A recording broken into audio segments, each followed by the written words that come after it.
Good day, everyone out there, viewers and listeners alike.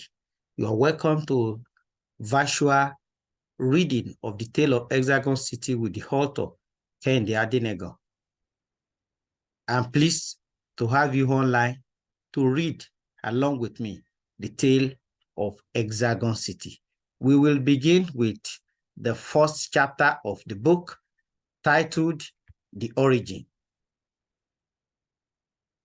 This is the first chapter. The pictorial information in the first title, The Origin. This depicts the city, Hexagon City at inception. There was a city called the City of Hexagon in the ancient part of the real world. The city was located in the geometrical hemisphere of the real world. It has existed for over a century. The people of Hexagon were predominantly farmers, centrally ruled by a king. The trade and business in Hexagon City were timber, cocoa, nuts, and other food and cash crops. Crude oil was later discovered in the city. It was unknown to the city inhabitants until strangers who came to sojourn in the city opened the eyes of the people to the trade. The city was named Hexagon because it had 6 tribes who had everything in common from the onset, just like a hexagon with 6 sides and the same inner angles. Love, unity, harmony, and peaceful coexistence were the order of the day among the 6 tribes from the inception of the city. From the 6 tribes, there were 3 major zones in the city: the prime zone, the even zone, and the odd zone. They all have different languages. They also had different trades, even though they shared farming as a common factor. They lived together in peace and even intermarried. The city had 36 prominent villages and many hamlets, supplying agricultural produce to the city and the city's palace. Inhabitants of Hexagon City enjoyed their business. At sunset, there used to be a lovely atmosphere of fun in different locations of the city, where both old and young used to make merry. The children used to come around to listen to stories and folklore from elders. They all loved the festive periods as well. People used to travel from one community to another for festivities. Every day was just like a festival in Hexagon City. Every nook and cranny of the city enjoyed relative peace, serenity, and wealth. There were not too many rich people in Hexagon City at the beginning. The city had but very few poor people. The rich ones supported the middle class and poor people. The number of middle class citizens outnumbered the wealthy class. Owing to the discovery of crude oil in the city, Hexagon City was ruled by strangers until one day when one of the citizens of Hexagon discovered that strangers had been living off their wealth and resources, had led them into captivity by giving them only crumbs that came out of the products, which meant they were then serving strangers. The indigenes of Hexagon had to report their case to neighboring cities in the real world, and their voices were heard. Sequel to their groanings and pleas, a joint meeting was held on January 14, 1941, where the strangers decided that since the resources in Hexagon City were diversely located, the 3 major zones in Hexagon should bring up leaders who would sign the treaties with the external leaders, that if they were allowed to rule themselves, they will not misuse the resources nor cause a commotion among themselves.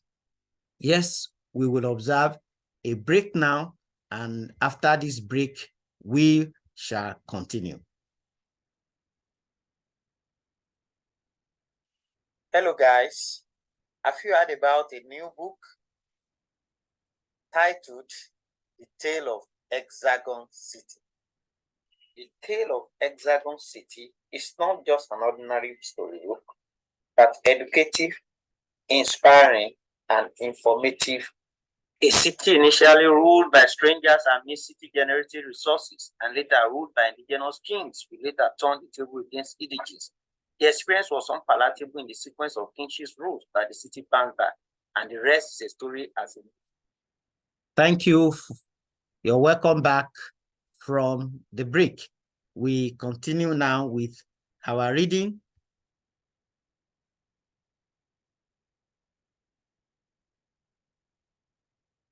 In Hexagon City, there were even other subzones in the city, which were complex subzone, integer subzone, and rational subzone.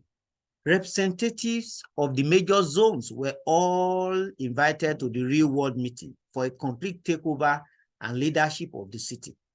After serious simultaneous deliberation and sleepless nights of meritorious thinking and meetings, the indigenes of Hexagon City came up with three major leaders, Gaba, Egwe, and Fakunle, who came up to sign the Memorandum of Understanding, MOU, with the ruling king, who was not an indigene of Hexagon, while the real world leaders came to witness the signing of the MOU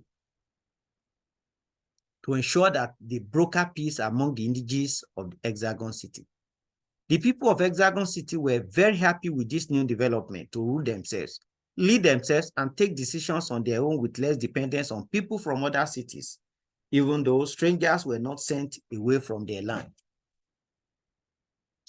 Strangers were allowed to live with them, do business in their city, and even marry their children, but the kingship and other leadership positions have since been relinquished to members of the city.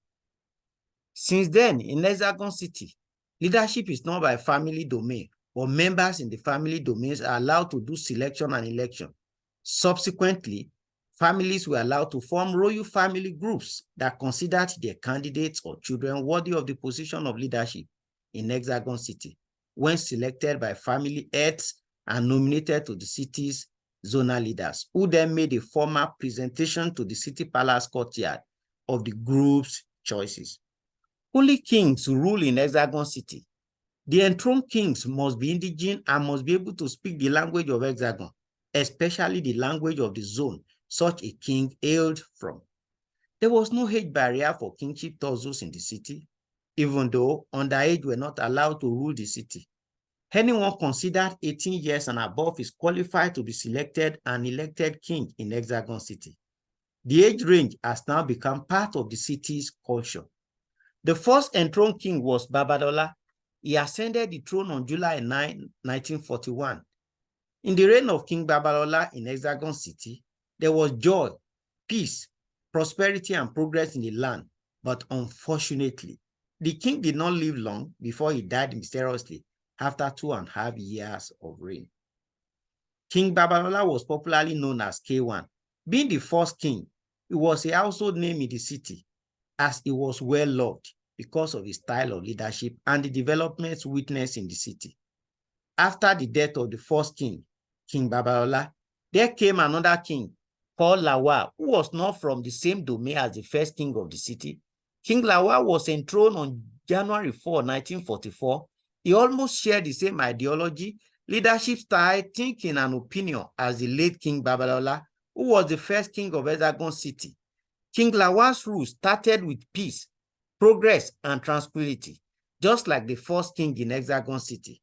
With the continuous progress recorded in the reign of the second king of the city, there came a rancor among other clans and zones in Hexagon City that it should be better to have years of reigns and terms of kingship.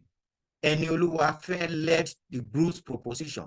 These groups claimed, even though the king is still alive, he can be dethroned or made to rule for a finite number of years of reign, and another king be enthroned just to ensure the throne is not null. This argument became very unpopular in the city, and very many of the citizens said they should continue with the reign of the king, which has been characterized by good things for the city, and that King Lawan's reign should not be short-lived. We will stop here for today, and we will continue next time, and we do expect your feedback, your comments, your text messages will be well appreciated. Check this link. You will see the number and the email to be contacted. Thank you. I appreciate you for joining the virtual reading of the Tale of Hexagon City with the author. Thank you, and God bless you.